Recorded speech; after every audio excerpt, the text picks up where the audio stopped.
You're tuned in to Streamer Conversations, the podcast spotlighting Twitch streaming pioneers who are reshaping entertainment one broadcast at a time. I'm Nerd Titan, your host and fellow streamer, bringing you authentic conversations with the innovative creators behind your favorite content.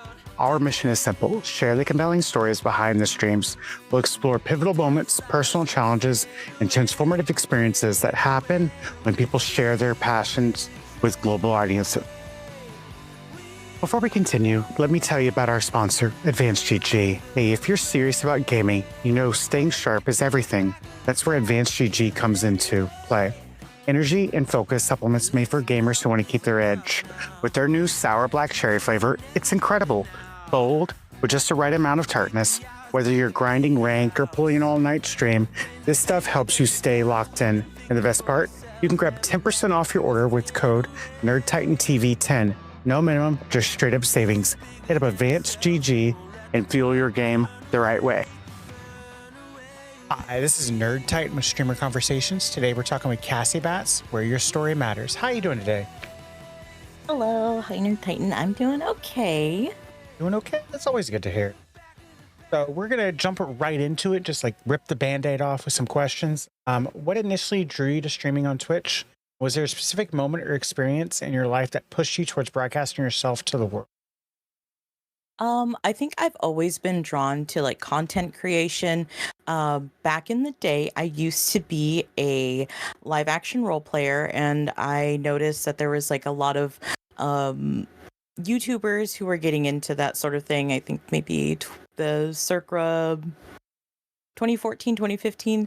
And I was like, you know what? I'm going to try my hand at content creation. And I have ADHD, and sometimes I get distracted, or I don't have the energy to continue projects. And I think I stopped content creation, and then I started again, I think a little after I got married. My biggest thing to get into it was my husband. He loves me to the point where he's like, you know what, do what you want. If this is, something that you are interested in, please do it. I do whatever makes you happy, pretty much. Yeah.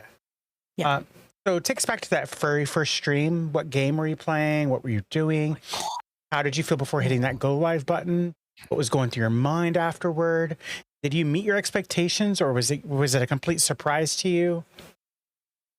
So I did start doing like artwork on stream, and then I started with Diablo. But initially, like when I first made like promos on TikTok, when that was a thing, on everywhere else, Twitter, when it was Twitter, not X, the very first, like the official was stream was, I think it was Plague Tale Requiem or Innocence. And that is like a RPG type horror game. Yeah. And I think that was my first one. Off the top of my head, I think it was Innocence. I played the one with the rats. Yes, both of them have rats. Both of them have rats. So I don't remember. Yes. I own them all. I just haven't played them all. Were there any content creators that inspired you starting out? Did you try to emulate anyone's style or format before finding your own voice? And how has your relationship with their content changed as you've grown? Oh, excuse me. I think it was Denim Blonde. She was like a cozy streamer, and then she turned to like horror based RPG, Dark Souls like games, and then afterwards, I mean, I wasn't really close with Denim Blonde. She's a wonderful streamer. She's grown in her own as well.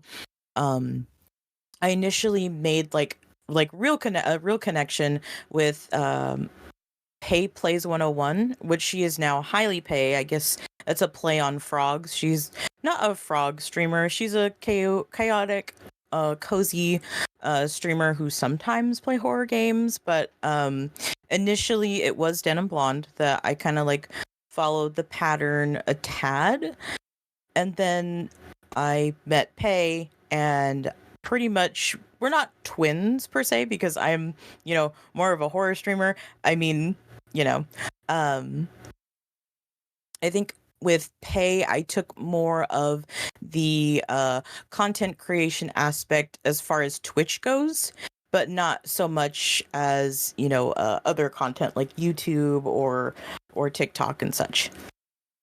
So many creators talk about the awkwardness of talking to seemingly no one at first. How long did it take for you before it felt a little comfortable with your like with your on-stream persona? And do you have any tips for anyone out there that may be just starting out or struggling with that, like talking to no one at first? So originally, I'm a theater kid, and also I'm a band kid, and I love D&D. I love LARPing. It's pretty much just first initial talking to nobody for me was not that hard because I used to yap a lot. After my diagnosis, after going through a couple of hardships in my life, I kind of, died back on the talking and had to kind of like start over. That was very hard, but it's essentially just it's for me with ADHD and, autism, talking to myself and talking through situations or, problems is kind of like talking to somebody else. And so using that aspect of talking to yourself essentially and then putting it to Twitch is how I got out of like like the first stream jitters, if that makes sense. Absolutely does. Beyond low viewership, what specific challenges weren't you prepared for when you first started streaming? Were there any technical aspects you struggled with or community dynamics that just caught you off guard? Initially, it was the community dynamics because I did the dreaded follow for follow and, support for support. That is essentially part of networking, but also networking includes, being, showing up for other people, whether it's, retweeting, reposting, participating in their community. Um, that essentially, finding people that I thought were like me who, wanted to grow with me essentially weren't. That would like the community based part was essentially the hardest part of content creation, especially with Twitch. Yeah. I think something I talk about all the time, like on Threads and on Blue Sky, is networking without commitment or not Mhm. without any expectations. Yeah. Like I just like if I dig your content, I'm going to engage with it, and if I dig you, I'm going to engage with your offline content. Yeah, exactly. um, can you pinpoint a moment when streaming just shifted from just being like a hobby to something that you wanted to be more significant in your life? I think it was after I had stopped working for a long time. I'm not going to take too long of a win to like talk about my past, my lore, but I've always grown up in a Mexican household where you have to work.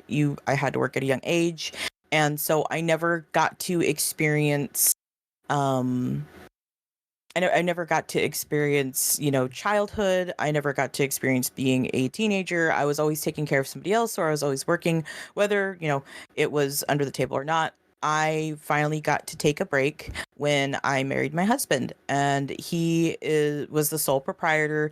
I was home. I was like, okay, I've cleaned the house several times. What else could I do for myself? And I was like, you know what? I used to stream, so why not get back into it? And Absolutely.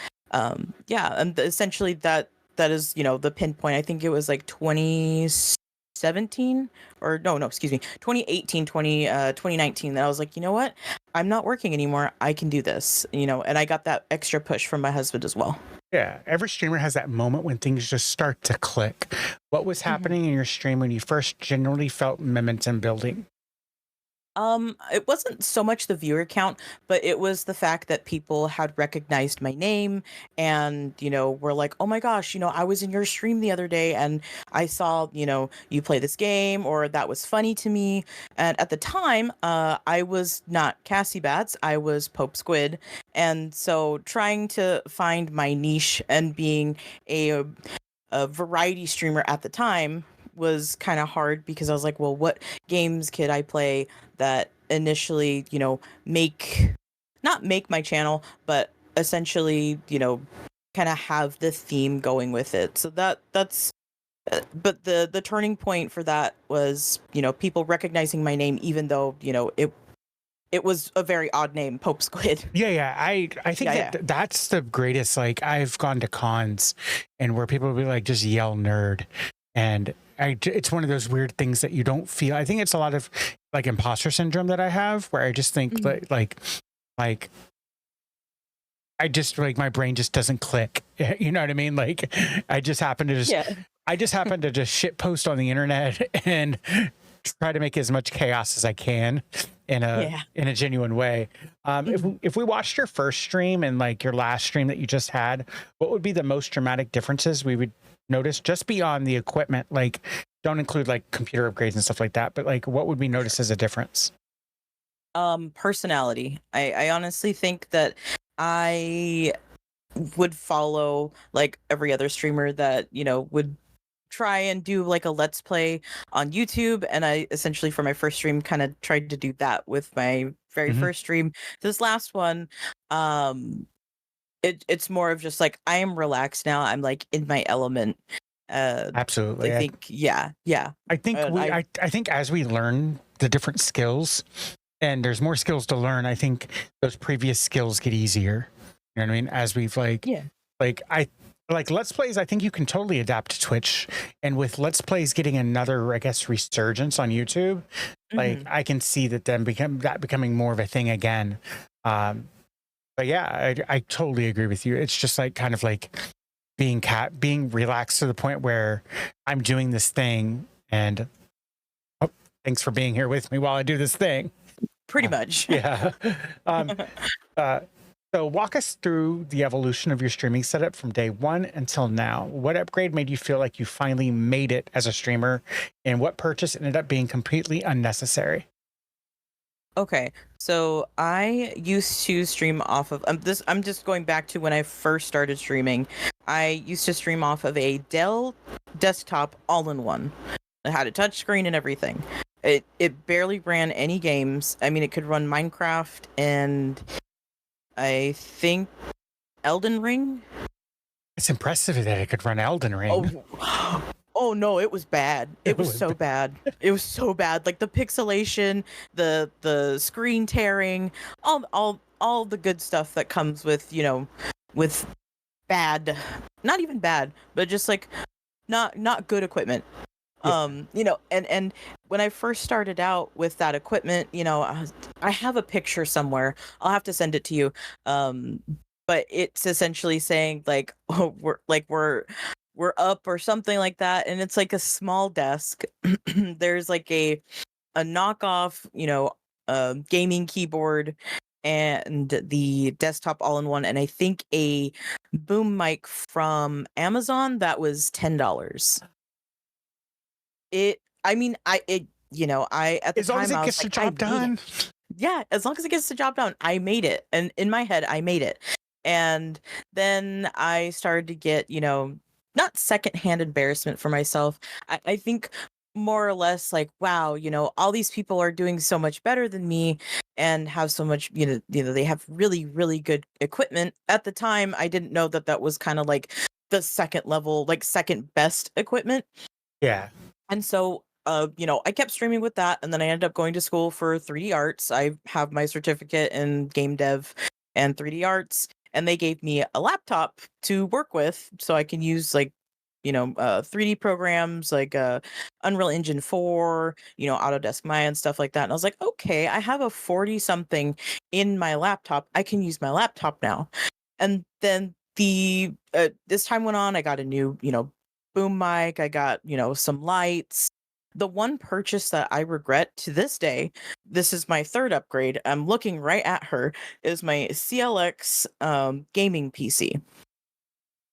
I was swindled into thinking that it had a GPU good enough to run like not even like I think it was like a 1440p graphics. And then when I got it, I'm not sure if you have like a Rena Center in your area, but the West Coast we have. Okay, yeah. So I got it from Rena Center. I'm still paying for it, and I've had to update the RAM. I'm trying to update the GPU, but it also coincides with the motherboard. I was lied and swindled too. That is like the worst purchase I've ever made. I'm paying more than what it's worth still. Yeah, I yeah. think the buy yeah, the I've buyout option is like $500 right now, and I was like, I don't even have that. Here's $55. I've debated on because I just done recently upgraded my gaming PC because I have a dual PC setup. Yeah. I recently did it, but before I did it because it was I ordered an NZXT build, which was like 3,900, and I'm like, what if I just did a Rent-A-Center? I know I'm going to pay more in the long run, but then I started looking at the one that's here in Houston, and I was like, dude, none of them have what I want. And I was like, I'm just going to save up. You know what I mean? And like I did. But the kicker on me is when I measured my desk under my desk and then in the case, the pre-built through NZXT, my desk is too short by 1/4 of an inch. Oh no. So I have this brand new computer that I cannot fit under my desk. So I'm building out a stream room now in our house. And so I'm just going to like over the summer, since I'm taking a break in the summer, I'm going to build out the stream room and it'll be in there. It'll just look amazing. Like, so things do take time. Like, and I that's more like that kind of like streaming's a marathon, not a sprint. And I have to remind myself that like, even if you see someone that you don't know how long they've been streaming for, you don't know how like what their other revenue is like, you know what I mean? Because you have to think about that. And just as long as you have a decent mic, some good headphones, and you're entertaining, I think that's just well enough. Do you need 2 Stream Deck XLs like I have? Oh, no. Is it nice? Absolutely. But I started streaming in the pandemic.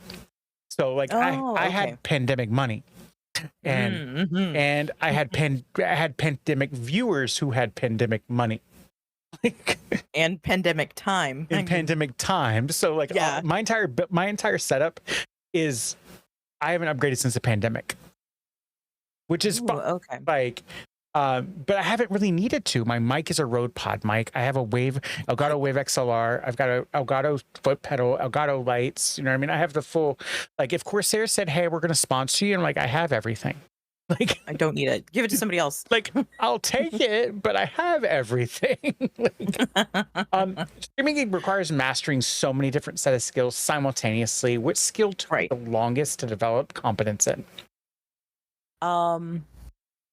I have been an editor. I've done, videography and stuff like that. So and audio too. My dad is an audio engineer, so that wasn't too hard. That's what I did for 20 years. Yeah. He's still on and going. He's only 57 and still going. Yeah, still doing events. Yeah. I don't know what part of the West Coast you're in. I used to work for a venue called The Gorge, Washington. The Gorge. No, Central California. Central California. I lived in Huntington Beach for a while. Oh, but nice place. I'm familiar with the West Coast. But yeah, so I work for the Gorge as a sound engineer. Oh, I'll have to ask him. Maybe he knows. He's been all up and down the West Coast. And it's a 60-person amphitheater. 60,000 person amphitheater. Oh, wow. So yeah, so I came with like graphic design background and an audio engineering background. So like my biggest thing is I tell people is use what you know and adapt. Like, because the things you do know, you're not going to have to worry about them too much. Oh no, not really, no. But yeah, so how has becoming more technically proficient changed not just your stream quality, but your confidence as a creator? I think it's changed to the point where, excuse me. Could you repeat the question? Sorry, I choked on air and then I'll drink water. How has becoming more technically proficient changed not just your stream quality, but your confidence as a creator? I feel like I have my own little niche now that I'm, capable of doing the technicality part. I at first was like, well, I'm just going to follow trends. I'm just going to follow, how TikTok and Instagram Reels has, trends and stuff like that, like little bits like that. And it's like, well, I can create my own content. I can I have my own niche where I don't need to do or use like an audio or sound that's super popular so that my video gets out there. Regardless if I get, 50 views to 1,000 views on it, I'm confident that it met the right people. Yeah, I recently came up to I don't know if it's realization because I was like talking to people and they were like, oh, I'm always stuck at this 250 view marker on TikTok. And I Mhm. looked at them and I said, 250 views is a sold out movie theater. And I was just like, that realization made me change like just my thought process on my views on short form.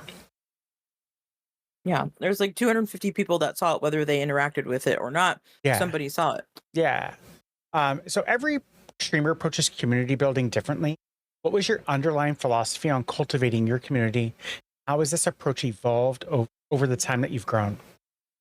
At first, it was like, well, I don't have that many friends, and it's like, oh, well, maybe I'll, gather people up. I originally had it in my about me, oh, let's make friends, blah blah blah. But at the time, I was just kind of following along with everyone else who had the same thing in their, about me. Maybe not word for word, but I was like, okay, well, I'm gonna make friends, and that's it. But I think it's more so now that we have a community of people who are, neurodivergent, who have mental, illness and mental health issues, some disabilities, but it's a melting pot now of just, random people who like the same thing, and we all focus on that one thing, which is horror or, gothic subculture or Magic the Gathering, Dungeons and Dragons, things Yeah, like that. It's I'm a nerd and I've been in the Gothic subculture for too long. So I totally see that. Like, I think that's what drew me to you. It was like, it was a fellow nerdy person. hello. Yes, hello nerdy goth. We're Yeah. not all gloom and doom. We like Yes. we like music. We like the gothic ideologies, but we are nerds. Yeah. We're not all sitting in the club listening to Bela Lugosi. Mm-mm. Or smoking black and milds in the corner. Yes, exactly. So communities can be powerful forces. Can you share a specific moment when your community just came together in a way that genuinely moved you or showed the impact that you were building?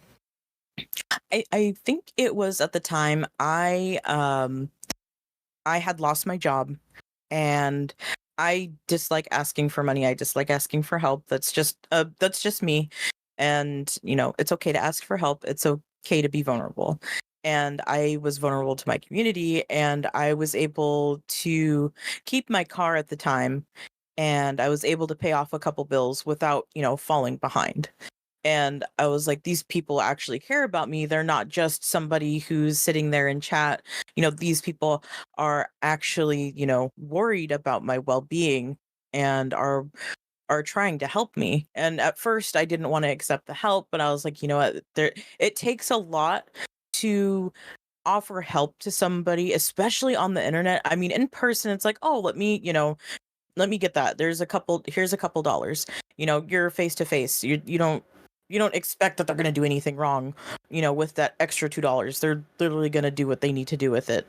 Um, and trusting somebody on the internet, giving them however much money, just it was mind-boggling. And I think that was like the first moment that I was like, you know what, these people are, my community actually cares. Yeah, And my community's real. I think that's like when you get to that, like, and it's funny how quick it can happen too. Like, I I think back to like when I became an affiliate 5 years ago, and it was just like super quick. I just felt like my community was there, and I was actually building something that I was proud of. And it's so good. It's such a good feeling to have. Mhm. So, with the parasocial nature of streaming and content creation, we don't talk about parasocial behavior and those red flags. Have you experienced any situations where viewers cross personal boundaries? Without naming any names or going into the details, what tips would you give somebody that may be dealing with parasocial behavior? It has happened in my community several times. And I think it also has to do with being a woman or, streamer. Um, but I know many people have experienced this. It's not just women in the gaming community, but my tips would be to vet people. I am a very friendly person. I can be naive. I always think somebody is my friend. I always call people my friends that I've just met. Like, oh, you're my friend now. Oh, you like this thing? You're my friend now. Vet people. Vet people. I wish I vetted on the count of my hand. There's at least 5 people that I wish I vetted, and even before streaming, I really wish that I had taken the time to get to know these people. I wish I not questions or like or what what's your intention kind of thing. It more or less just like, oh, okay, you want to be friends. You're pretty cool. You can stop complimenting me, and like also setting boundaries are very hard. It's like, oh well, I don't want to lose this person as a a peer or a viewer. It doesn't matter. A boundary is a boundary, and if they continue to cross it, they need to go. They need to go. I just was dealing with this. I mod for a few people, and I was just dealing with this, and the streamer set a boundary, and she was like, no, that's not okay, and this person crossed it, and we had to I had to advise her that like my suggestion is this. They crossed a boundary. My suggestion would be a ban for X amount of time. And it came to it that no, it was just a full out ban because they had been doing stuff and that I hadn't seen because I'm not in the stream all the time.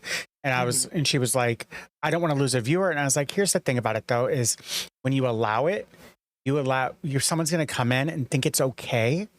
And not only do you have one person crossing your boundary, now you have 2 people crossing your boundary. And then in a blink of an eye, you're going to have a full community that's toxic, and it's out of your control. So totally set those boundaries, and make consequences for people who cross them, even if they're little boundaries. Like I have like a no backseating rule. I will time you out so quick for backseating because it's a baby boundary. Because if you're going to cross a no backseating boundary, you're going to cross another bound. You're most likely going to... What's next? Yeah, what's next? So and that's what I suggest. So Twitch can be simultaneously feel very supportive, and it can feel very competitive, even though it's really not. How do you navigate building genuine friendships with other creators while knowing that you're building your community and they're building their community? How do you nurture those relationships? It's more or less like, okay, a great example that I wish I could have foreseen, even though I was being, a good friend to somebody. This is when I first started streaming. I was being a very good friend to somebody. I would listen to them always. I, was there for them, play video games with them, listen to them, gave them advice, and they never gave it back. I think now for me, I definitely try and, I'll watch somebody stream. I'll watch somebody stream that I'm, trying to be, really good friends with and really try and I can read people, but it's harder to do it online because a lot of people have an online persona and then offline they're completely different. To nurture that is to, like how we're talking now is just to have like conversations, whether the camera's on or not, but to really get to know them is to, have one-on-one conversations and not just be like, oh, I got to talk to you about something, but to find a moment where we're just hanging out in Discord or on a private call and we're just we're just chatting and we're getting into not even politics or anything like that, but just how they think, what they think, and how they react. Yeah, and then going from there. I think that's really good. Like I have a really high bar when it comes to creators. It isn't like it isn't anything like they have to be amazing or like the next Tyrex or the next right whatever. It's just I want my people that I recommend or the people that I raid to be people that I'm proud of. And I love watching those streamers, those new people, especially when they're collabing with other creators, because Mhm. if they're collabing with someone that I don't feel is a good person, I probably won't come back because they're Yeah. making it okay. And I think that like just being able to have that conversation with somebody is so nice. Like, Oh yeah. that's one thing I'm trying to do. I'm trying to rebuild my Discord to be more community driven versus just a place for my content, because that's what it was for years, was just a kind of like a website for my content, like my short Mhm. form and my long form and my podcast and all this other stuff, but making a place for people to come to like, if you're into Once Human or you're into Phasmophobia or Devour or whatever, you can get those updates in my Discord as well, without you going to hunt down those things, making it more of a community environment. So like, yeah, I totally agree with you.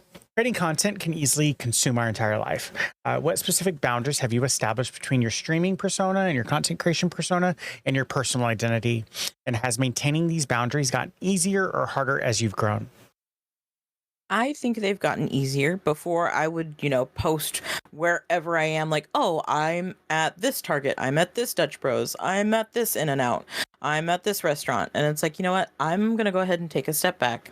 Not that anyone has stalked me before or I've had any trouble, but I also realize that there is a place and time, and at the time I was like, oh well, people post where they're at all the time. I'm looking at big content creators, not just streamers.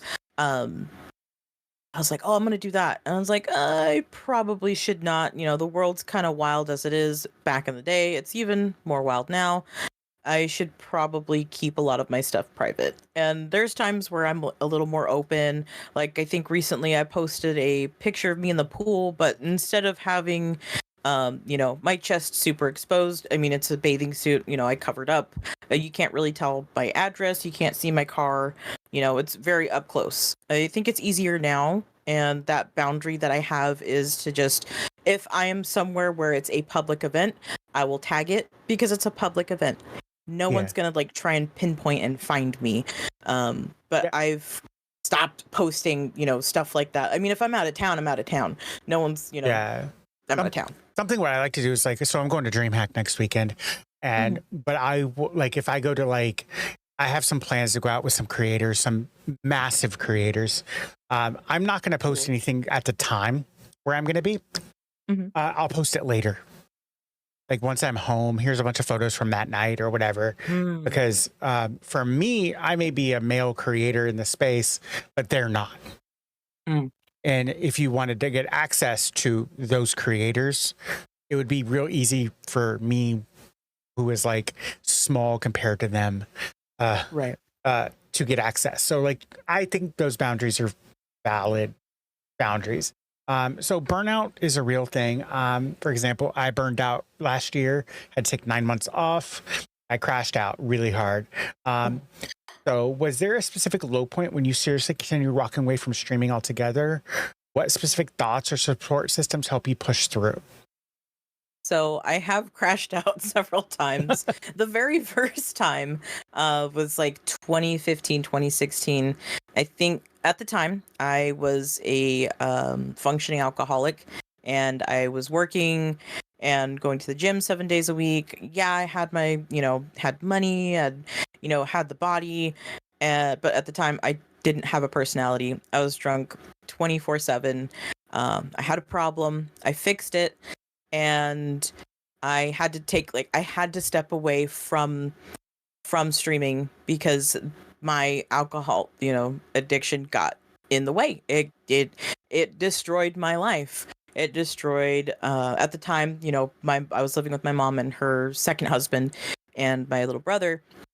They were like, you need some help. I was like, I don't need help. I know what I'm doing. At the time, I think I was like 23, 22 or 23. It was a long time ago for Yeah. me.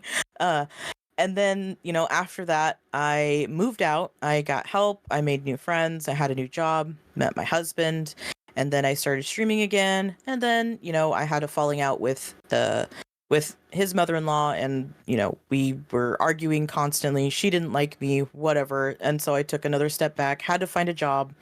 My husband hurt himself at work, and he really messed up his back, and I had to be the breadwinner, and it sucked because I was like, I'm not making enough money, we're not getting enough from workers comp. And I was also going to school at the time online, and I was just like, it's so much. And so I took another step back, but the second time I took a step back, I really regret it, because the first time I still kept in contact with everybody. I was still friends. I still stayed in their streams. I still, hung out with them online, playing games. But the second time, I just cut everybody off. And I Yeah. regret it. I regret it because, and I had no online presence. I didn't tell anybody that I was taking off. I didn't tell anybody that I was, taking a break. And I regret that because there was a lot of cool people that I had connected with that I just kind of threw to the wayside. And I've made up with a couple of them. There's some people who have me blocked, which is completely fine. At the time, that's what I get for not having an online presence and being upfront with everybody, and just hoping that I would have something when I came back. So when I came back, I was like streaming to like one, maybe two people at a time. Yeah, and I think crash outs happen, and like you have to either Yeah. be, and I understand them, like because I've gone through them. So like when people Mhm. go, "Oh, I'm just going to take some time off," like one of my really good friends, he was big when Twitch Sings was a thing. So Ooh. about the pandemic era, like 20, Mhm. and he burned out. He was going to take 30 days off and redo stuff. He's not been back since 2021. Oh, And wow. so like I'm always like saying, "Hey, you should come back and like stream. You're hilarious." Like, Like, we're here for you, yeah, we're here for you. Yeah. Like, and I think that's where like we as creators, even if we are taking an extended break or even giving up, you know what I mean? We have to Mhm. remember that the community is there and we have to communicate with them. And so like I'm taking this entire summer off from streaming, other than Mhm. June 20th. But but for the most part, I'm just gonna be in Discord playing games and making content and stuff like that. I'm just not streaming on Twitch. Like I'm still making YouTubes and I'm still making shorts and stuff like in threads and blue and Yeah. shit posting on threads like I always do. But like but you know what I mean? Like it's okay to like turn the dial down on Twitch or turn the dial down on Absolutely. YouTube or like realize that like content creation it's hard to be a content creator and a Twitch streamer. You know what I mean? Because it's like both of them are full-time jobs. And when you're Absolutely. working or you're a parent or you're a spouse and like we all have to like go, hey, let's pump the brakes real quick because like the negative side of things can happen. Um, Right. let's talk about, we're on that mental health kick already. So let's talk about Mhm. streaming and mental health. Have there been times when streaming just negatively impacted your mental health well-being in ways your audience never saw? And how did you recognize and address these challenges? I think at the time, it was about towards the end of my career with my local government that I started to try and, find an outlet. And at the time, me and my husband were going through a bit of a rough patch. And people would not know that we had just argued or had like, a stupid argument, or that I'd been at my dad's for a few days. No one would have known. I mean, my closest friend, sometimes I would tell her like, "Hey, I'm in the neighborhood. I'm staying over here," but rarely did I ever tell anyone outside of, close friends. Um I think what it took was to like, kind of take a step back and try and figure out, why are we arguing? Why am I feeling so depressed? Why am I going out of my way to avoid all of these problems? And and at the time I did have therapy, that essentially, helped. I was able to, I was given tools to help me when I was feeling depressed or down, because two depressed people trying to help each other sometimes does not work, because one person's depression is completely different than the others, and sometimes it's just like oil and water. It just doesn't mix. But having those tools, and I think also at the time trying to um, figure out my ADHD diagnosis and like navigate that. It's like, wow, I'm 30 and I have ADHD. And then a little bit after, it's like, oh, I'm a little autistic. Okay, that's, and maybe not little, but I still am trying to come to terms with it. Not that it's bad, but it's just like, wow, for so long, I have not been a bad person. I've just been interpreting my inner turmoil and my depression and my mental health wrong for a very long time. A Yeah. very long time. I got the AAA, the anxiety, autism, and ADHD. So like, Mhm. I totally get that. Like, and Yeah. concentration is overwhelming at times. Like when I Yes. was unmedicated, I had this, I still do. I have this long list of things I wanted to do, but I never knew how to get started Mhm. in doing Mhm. them. And now that I'm medicated, it's like, okay, we're going to take one and we're just going to run on that one. And then we're going to take two, we're going to run on that one. Like this podcast would have never been created if I wouldn't have just gone to Threads and Blue Sky and said, hey, I'm doing this thing. If you're interested, here's the thing. Like, and we're now at like, we're going to be at for this season. It's 28 Mhm. episodes. Oh, 28 wow, people. that's a lot. There's been 28 people that have been interested. I've not reached out to anyone. Like I've not said, hey, do you want to do this? It's just been natural applications of people that there have been people I knew. Like I would say about a quarter of it is people I knew. And the rest Mhm. was just people that were just figured it out, found the post or Right. whatever. And it's been so eye-opening. And so like that's my suggestion to people is sometimes you won't have that perfect plan and Mhm. sometimes you just have to do it. Like we're Absolutely. like when I posted on Threads, I was like, if no one's interested, if I get nobody interested, I just won't do it. It just I'll move it off to the plate and I'll readdress it down the road. You know what I mean? Later. Yeah. Yeah. So like I think that like uh failure by not doing was my biggest like culprit with my mental health. Right. So we've talked a little bit about self-care and how has your approach to self-care evolved throughout your streaming journey? What practices or boundaries have become non-negotiable for protecting your well-being as a creator? Majority of the time, I would sit in someone else's stream. Like raiding and running is completely my top priority. I will leave a lurk, but I my number one priority is getting either a snack, water, or just decompressing. And sometimes that's zoning out on a non-horror game. As much as I love horror and all things scary and creepy, I think it was Animal Crossing during the pandemic, but now it's Stardew Valley or like Baldur's Gate 3, something that I can, or even Minecraft, something that I can just zone out on and not have to think, Yeah, not have I'm a to, huge yeah. survival craft and people are like, how can you do it? It's so grindy. But like the grind is peaceful Hmm. sometimes, just like getting lost in the monotony. I don't have to think. I can just like go, You're on uh, autopilot. I'm on autopilot and I think that's where like it's my happy spot and I can process thoughts or like or whatever's going on in my head and like Yeah. um so like I raid and run a lot because I end my stream at 4 p.m. and then I run to the bus stop to get my twins off the bus. So usually I'd be like, Okay. I'll be right back, guys. And then I come back and I sit and I listen to them or we hang out and we chit chat for a little bit. But like it's all about self-care for me. Like I think the most important thing we can do isn't hitting that go live button. It's self-care. And like, Yeah. but yeah, It's recollecting yourself after, giving your community and other people yourself for X amount of time, whether it's an hour or 24 hours or more.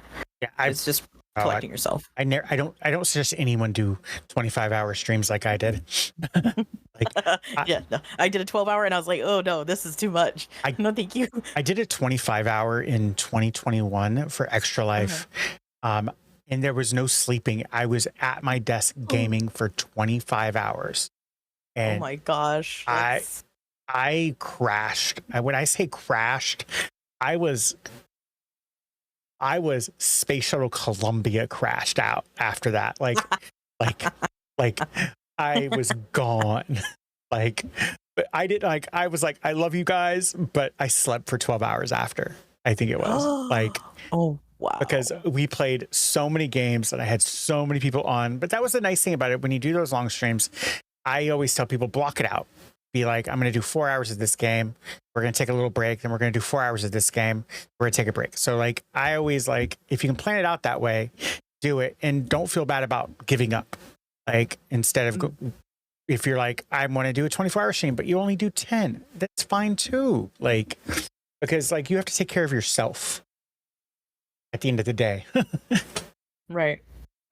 If you could travel back in time to the day before you first started streaming, what advice would you give yourself? What habits or behaviors did you fall into? I know you talked about follow for follow a little bit, and that you wish you could have avoided from the start. I think obviously, like we've talked about before, follow for follow, but finding my own voice. And a lot of the first few streams and the very first one, I was trying to copy like Pokimane and people like that at the time, and like, okay, well, I could do this, I can make it my own. And essentially it really wasn't my own. I was like, I don't know what I'm doing, and it's totally fine that you don't know what you're doing. But I would have told myself, like, research more, do the work that a lot of people aren't willing to do. And those are the type of people that don't grow. And at first I was like, oh, this is so much, this is too much for me. And at the initial like day before, I was like, I don't know if I can do this. But I only based it off of like, well, I don't have a good computer, I don't have a camera, well, I don't have a really good camera, I barely have like a light and stuff like that. I don't have a background. But I would have just told myself, it you will succeed. You will, just keep going. And I think um I my younger self was just like, oh well, I'm not getting the views that I want, I suck. And it's like, no, that's not how it works. Not everyone, uh not everyone blows up overnight. And I think that's Yeah. essentially what I was, hoping for. And like, I wish I would have told myself, like, you're never gonna blow up overnight. You have to put in the work, not because it's you, not because you're a plus size streamer, not because you're brown, not because of your background or how you talk or how you look. You have to put in the work in order to be seen. And I really wish I would have told myself that, because I've tried giving up several times because I didn't think I was getting the attention that I should have. And it's like, it's Yeah. just because you're putting yourself out there and you think you're cool doesn't mean you deserve the attention that you should be getting. It's all about making a presence and being a presence. And you essentially get people to follow you, and get what is it, a something fan base. It's leaving my mind, the word, a loyal fan base, essentially. I think I just saw a statistic. I read a report from Stream Elements that on average, from starting streaming to partnership is 5 years on average. And I wish I would have, like, I wish that is known to more people. Oh yeah. Because once you realize that on average it's 5 years, but it could take longer, it could take shorter. One of my really good friends, Tyrex, he got partner in a year. But you know what? She put in the work. There's like the realization of how much work we have to put in. If you put that in on day one, like, I wish I would have leveraged Instagram when I first started. Don't know how I would do it, but like, because I was like, everybody was TikTok, you know what I mean? Because that was the pandemic. Yeah. Everything was TikTok. I wish I would have done shorts when it came out, because I get more results from long form. Like, this podcast gets me more return on investment than my mixed up tutorials or my Twitch tutorials or whatever. Wow. But like, I wish I would have done it sooner. Like, and there's things I wish I would have done sooner, but you know what? We all do things when they're meant to be done. And so like, it is what it is at the end of the day, at least for me. What's one fundamental aspect of being a Twitch streamer that most viewers or aspiring creators completely misunderstand? And how does this misunderstanding affect your day-to-day experience? Not everybody is your friend. A lot of people forget that they are an entertainer before they are ever someone's friend, or, that your viewer is not your friend. You are an entertainer, you are a streamer, and they are a viewer. They could become a friend, but not every viewer is going to be your friend. Not every friend is going to be your viewer. And a lot of people think that, oh, well, the same thing with the follow for follow thing. Oh, they're going to become my viewer. And essentially, when you do follow for follow, the other person's thinking, oh, well, they're going to come to my stream and watch me and become a viewer. And that's not the case. No, it's not. Follow for follow is just one big pyramid scheme. Like, yeah, one big Ponzi scheme, or support for support as well. Like those follow for follow discords and those raid trains. But at the end of the day, and most people don't realize this, and I've had multiple conversations about it, that there is a clause in our Twitch TOS. It's called fake engagement, or inflated engagement, I think is what it's called now, where you can report streamers for doing it. And you can lose your affiliate status or your partnership status or whatever for practicing those practices. And where I think it's Twitch's fault. I really do, because the day we start streaming, we're told to have 3 average viewers, 50 followers, and streaming for 8 days. You know what I mean? So like, I think they drill into this understanding that we need to worry about our analytics, and which we don't. Like, I check my analytics once a month. Like, I don't look at the stream summary. Like, I have all my stream summaries. Like, I use Gmail, and it all goes to a folder that I don't see. Like, I made a filter, so it sends it to a folder that I don't see. Once a month, I'll go to Twitch Tracker and look at my stats, going, okay, this game did well. But then I look over on Threads analytics, going, okay, I got a thread that got 150K views on the same day that I hit double digits. So like, I look at everything as a big whole, because there's always a reason for Twitch or YouTube doing good. And I always look at other things. Right. And adding on to that, I remember you talking about that. I'm not sure if it was a short or if it was in a stream. For a hot minute, I was not looking at my stream analytics. Yeah. And it made me feel better. It does. And then, it really does. Like, because also, like, my biggest thing is, like, so let's say, okay, I stream Monday, Tuesday, Wednesday. Or like, that's what it is every week. And I usually don't miss a stream unless like I have appointments and stuff like that. But I could have the first Monday of the month do really poorly, but the second Monday do super great. And then the ever following Monday do really, like, on average. But if I just looked at that one stream on a Monday, going, oh, it's so bad, I only had 2 people in stream, or I only averaged 7 people. But if you look at the big picture for the entire month, and every Monday, and you average out those Mondays, the average comes out to be way better than, because I could have said, oh, I had a poor stream, I'm going to change games, or I'm going to change something. And I didn't. My whole attitude changes. So like, I stopped doing that. I look on the first. Every first, I have a little thing that says pop up. Let's look at analytics. But I'm a once human streamer. So like, my game doesn't change unless it's a collaboration, because I do horror games. I love horror games. I'm a horror nut. Like I do horror games like Devour and Demonologist and Phasmophobia and stuff like that. So those streams always do good, because they're at night too as well. Like, so it's the mood, and then you also have people screaming. It's funny. Yeah. I mean, yeah. Absolutely. So I think just changing perspective, and I think that's where like I've kind of been doing for the past year, this entire year of 2025, is just changing my perspective. So when people go, oh, I'm a small streamer, let's small streamers connect, whatever. We see all that verbiage everywhere in social media. But I always just say I'm a streamer, because if you look at someone like Pirate Software, for example, he's got 1.7 thousand people in his stream, but he could be considered small compared to someone that has 10,000 people in their stream. Like, so it's all about perspective for me. Like, I'm just a streamer. At the end of the day, I'm just for me, my streams are my party. It's my pizza party on Fridays. Like I spend Thursday, Friday, Saturday, Sunday making content, recording, researching, editing, posting. Like, you know what I mean? I spend 4 days of just grind, of just like work. And I do squeeze in self-care. Don't get me wrong. I do touch some grass. But you know what I mean? And then Tuesday, Wednesday rolls around.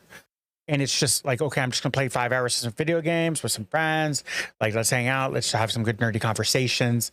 So for me, it's the party. Twitch has never been like, I just changed my perspective of what Twitch is for me. Like, because for one, they all, even Dan Clancy, the CEO of Twitch, has said that Twitch is not a content creation platform. It's a community platform.